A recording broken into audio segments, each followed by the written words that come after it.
코인 왕자입니다.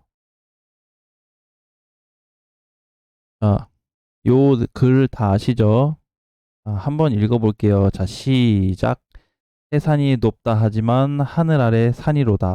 오르고 또 오르면 못 오를 일 없건만 사람이 자기 스스로 오르지 않고 산을 높다 하는구나. 이 글의 팩트는 뭐다? 요거. 예. 자, 특별한 의미는 없습니다. 그냥 한번 읽어보고 되새기면은 코인 투자하는데 좀 심리적으로 도움이 되지 않을까 해서 가지고 왔어요. 자, 현재 비트코인을 좀 어떻게 보시냐? 자, 이제 우리가 이제 많은 분석을 해왔고 5월 달부터 해서 뭐 5월 둘째 주까지 좋은 시장을 예상했지만 딜레이가 돼서 더 빠졌고 지금은 6월 10일이 됐습니다. 자, 6월 10일. 많은 부분이 달라질 수 있는 시기입니다. 특별하게 6월 10일 날 뭐 발표하는 거 있어요? 아주 특별하게 뭐 시장에 데미지를 줄 만한 뭐 하락적으로 주든 상승적으로 주든 그런 데미지에 대한 발표거리는 없습니다, 오늘. 자, 그런데 6월 10일 날 기점으로 봐야 되는 거는 시장 뭐가 나온다? 변동이 될 수 있다. 자, 요걸 봐야 돼요. 그러면 이제 오늘이니까 오늘 시점 이후가 중요해집니다. 이후인데 또 머나먼 이후가 아니고 일주일 정도 길어봐야 오늘부터 일주일 정도 지켜보시면 될 것 같아요. 여기에 비트가 우리한테 해줄 수 있는 얘기가 다 담겨져 있지 않을까 이렇게 좀 보여집니다. 자, 그러면 시장 변동이 될 수 있는데 이 변동되는 부분에 있어서는 어, 밀렸던 요 구간부터 해서 여기까지 요거를 대변해 줄 만한 내용이 어디에 여기 뒤에 와서 우리한테 알려줄 거다 이렇게 보시면 될 것 같아요. 어, 참 그런 것 같아요. 뭔가 이렇게 투자를 하는 데 있어서 할 게 많죠. 뭐 기사도 찾아봐야 되고 차트 분석도 해야 되고 그다음에 코인 상태도 봐야 되고 수급도 봐야 되고 뭐 흐름도 봐야 되고 기타 등등등 볼 것이 너무나도 많습니다. 자, 그런데 제일 중요한 거는 항상 얘기했던 게 시장에 대한 흐름을 제대로 우리가 알지 못하면은 중간에 유혹들이 너무나도 많다. 여기서 사실 어마어마한 분들이 전 나가셨을 거라고 봐요. 근데 뭐 팔고 나갔으면은 뭐 괜찮아요. 먹고 나갔으면. 특히 3,500짜리, 3,400짜리 이 부분에서 팔고 나가신 분들은 억울한 시장이 좀 되지 않을까 이렇게 좀 생각을 하는 게 그동안의 비트에 대한 흐름을 좀 분석을 해보니까 특별하게 이번에 달라진 건 없어요. 그죠? 여기 이번에 꺾이고 나서 6일날 폭락되고 다시 조정받고 다시 올라갔다가 내려와서 지금 기고 있는데 여기에서 뭔가 흐름이 변동이 될 수 있다고 그랬잖아요. 아직 없죠. 잠깐 느끼는 듯 했지만 8일날, 9일날 다시 밀려서 제자리에 왔어요. 자, 이 시점이 우리한테 뭘 알려줄까? 요걸 한번 생각해 봐야 될 것 같아요. 여기에서. 자, 이게 뭔데? 이 자리가 뭔데? 여기에서 우리가 생각을 해야 되냐? 그죠? 그러면 이제 사실 지금 자리에서 생각을 해야 되는 거는 다시 살려고 준비하시는 분들, 그 다음에 기존에 보유하시고 있는 분들에 해당을 하는 거고, 나는 팔고 나가서 또는 손절을 쳐서 앞으로 코인을 못 살 것 같다고 하신 분들은 해당이 안 될 것 같아요. 자, 그러면 다시 진입을 할 생각이 있거나 보유를 하신 분들에 있어서는 지금 자리는 어, 그동안의 힘든 부분을 다시 해소시킬 수 있는 이런 부분이 생길 거다라고 보시면 될 것 같습니다. 우리 이제 비트가 하락이 제한을 받는다 그랬죠? 밀릴 수는 있어요. 근데 뭐가 밀릴 수 없다. 아주 대폭으로 밀릴 가능성은 크게 없습니다. 엄청나게 많이 빠지든지 붕괴될 가능성이 있으려면 매물이 터져줘야 되는데 이 정도의 매물 터진 거 가지고는 시장을 압박할 수 없어요.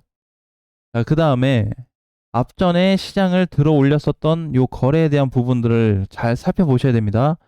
자, 돈이라는 거는 돈이 시장에 들어왔을 때 어떤 형태일 때 들어왔을까? 초기 때 들어온 거죠. 요 자리를 초기로 봐야 돼요. 왜냐면 비트가 뭐 5, 6천 원 찍은 것도 아니고 7, 8천 뭐 꼭대기를 간 것도 아니고 밑바닥 2천 부근을 찍고 나서 살짝 올라와 준 자리거든요. 저 때가.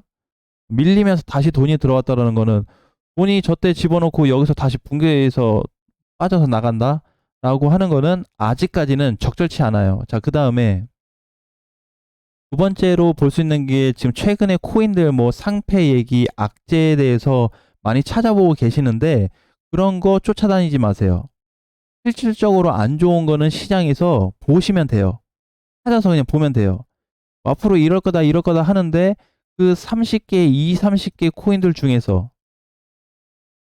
2, 30개 코인들 중에서 한 두 개, 뭐 세 개 이렇게 나와요. 그죠? 퍼센테이지가 막 높진 않단 말이에요. 2, 30개 된다고 여기서 20개가 사라지고 이렇진 않잖아요. 그러니까 이제 뭐 조심하라는 건데 그 중에서도 저 정도밖에 안 나오기 때문에 비중 자체가 크지 않아요. 그래서 차라리 과거에 뭐 비트 이렇게 물량 쏟아졌을 때 이런 자리 있죠.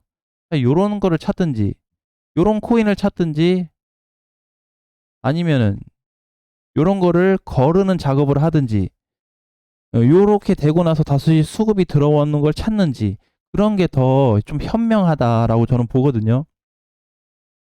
어차피 그 주변에 돌아다니고 있는 일종의 우리 찌라시라고 그러는데 그런 정보는 사실 정보력이 많이 없습니다.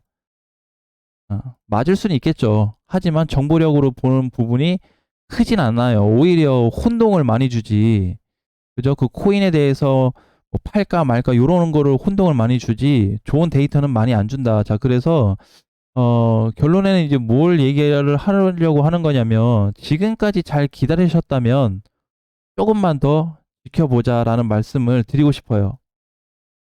반대로 보유하신 분들은 뭐다? 홀딩을 좀 더 하고 이런 관점으로 시장을 좀 봤으면 좋겠다라는 거예요.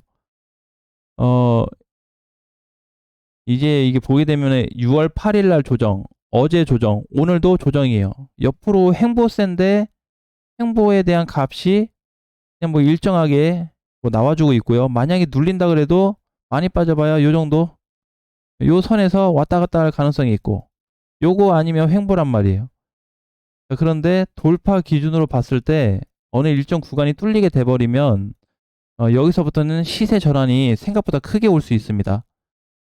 오늘도 마찬가지예요. 여기 상단에 있는 거 다 클릭해서 보시면 뭐다? 수급이 다 들어오고 있는 애들이죠. 나가고 있는 게 아니고. 그죠? 거래가 왜 들어올까? 이 시점에서. 아하는 상당히 아하하게 올라가지고 있고, IQ도 올라가지고 있고. 자, 요런 애들 왜 수급이 들어올까? 밑에 애들도 마찬가지예요. 또 기존에 들어왔던 애들. 그죠? 기존에 들어왔던 애들은 왜 또 이렇게 수급이 또 붙어줄까? 자, 밀크는 팔고 나간 것일까? 아니죠. 이걸 팔았다고 해석을 하면 안 되죠. 매도 물량은 극히 적다라는 걸 알 수 있어요. 뒤로 당겨 보니까. 그죠? 요것만 가지고 매물이 나왔네. 끝이라고 할 수는 없습니다. 자, 그리고 이제 기존에 조정을 많이 받았었던 스택스 많이 밀렸었죠. 급등 나왔다가 밀렸다가 이번에 거래 좀 들이고 나와서 밀리고 있는데 스택스도 과연 끝났을까? 이런 거 과연 끝났다고 봐야 될까? 자, 요즘에 이슈가 많이 되고 있는 에이다하고 솔라나 박살이 나고 있는데 이거 끝났다고 봐야 될까? 그죠? 자, 에이다를 또는 솔라나 요런 애들. 자, 오늘 기준으로 지켜보세요. 그죠? 네, 그러면 과연 어떤 흐름이 나와줄까? 그럼 망가진다고 한다는 거는 아까 전에 우리 비트 보면서 망가진 거 있죠. 뭐 그 정도로 해서 망가진 거 아니면 망가졌다라고 할 수 없습니다. 그죠? 뭐 깨질릴 거면 뭐 이렇게 박살 나든가 그냥 아예 그냥 이렇게 그냥 박살이 나버리든가 이런 거 아니면 박살 났다고 하지 말자고요. 단순히 밀리는 거 가지고 끝났다라고 할 수는 없다라는 거죠. 어. 그렇게 따지면은 여러분들이 많이 알고 있는 리플은 진작에 끝났어야 되네. 그죠? 악재에다가 소송에다가 가격에다가 그렇잖아요. 여기 찍고 나서 2,400원 찍고 요렇게 밀렸는데 그렇게 따지면 얘 지금 10원짜리 돼 있어야 되는 거 아닌가? 그죠? 자, 근데 그런 위치는 아니라는 거죠. 그래서 코인이 아무리 뭐 이거 좋아요, 나빠요, 뭐 하고 뭐 악재 있고 뭐 이렇다는데요, 저렇다는데요 하더라도 실질적으로 시장에서 매물만 쏟아지지 않으면 뭐다? 괜찮다라는 거죠. 자, 그러면 이제 과거에 리플이 좀 있었어요. 그죠? 내가 그때 얘기했던 게 분명히 요 얘기 했을 거예요. 이때 가서 영상을 보게 되면 수급이 들어왔다가 수급이 다시 나갔습니다. 그리고 캔들 모양 자체가 요렇게 요 형태가 나오면은 거의 가격이 오르지 못한다라는 얘기를 했었거든요. 근데 요 시점 이후에 놓고 보면 수급이 다시 들어왔는지를 봐야 되겠죠. 그죠? 자, 거래가 어떻게 돼요? 거래가 다시 이번에 들어온 거를 알 수가 있죠. 망가졌어도 그 망가진 코인이 돈이 다시 들어왔냐가 제일 중요하거든요. 우리 이번에 공개 방송 때 알고랜드 봤죠? 돈이 안 들어왔어요. 앞전에 어떻게 무너졌는지 한번 봐보세요. 굉장히 크게 무너졌었잖아요. 그리고 나서 지금까지 계속 이러고 있어요. 계속. 어. 다른 애들보다 더 많이 밀렸고 더 먼저 밀렸고 회복이 불가능한 상태. 그러니까 이런 애들 같은 경우에는 다시 또 좀 볼 수가 있는 거죠. 그래서 조정이 나온다 그래도 약간 밀렸다 좀 가지 않을까 요 정도로 그냥 보는 거고. 그러니까 뭐 지금 이미 망가지지 않는 애들에 대해서 너무 악재를 많이 찾아보시거나 이러면 내가 투자하는 데 방향을 다 잃어버릴 수 있기 때문에 우리 아까 전에 초반에 읽었었던 요런 거, 그렇죠? 요런 걸 좀 보고 마음을 되짚어 보는 것도 도움이 되실 것 같아요. 자, 시장은 빠질 만큼 빠져줬다. 정리를 좀 하자면 그 다음에 뭐다? 악재 쫓아다니지 말자. 기사 쫓아다니지 말고 내가 가지고 있는 코인이 진짜로 박살나고 있는 코인인지를 찾는 게 더 중요하다. 단순히 하락되는 거 있다고 해서 망가졌다고 볼 수는 없다. 자, 그러니까 지금 자리에서는 빠질 만큼 빠졌기 때문에 조금 더 기다려보자. 조금 더 홀딩을 해보자라는 말씀으로 정리를 좀 해드리겠습니다. 많이 힘드실 텐데 끝까지 희망 잃지 말고 일단은 현재로서는 뭐 초붕괴가 나온다든지 뭐 다시 뭐 1,500만 원, 2천만 원 얘기하는데 아직까지 그런 사태에 대한 기미가 없습니다. 그래서 그건 나올 때 나오는 거고 현재 박살나지 않았기 때문에 당장 그거를 예상을 한다는 거는 조금 이른 판단이 아닐까 이런 말씀을 좀 드리고 싶어요. 자, 주말 잘 보내시고 다음 주 월요일 날 다시 뵙겠습니다. 자, 수고하셨습니다.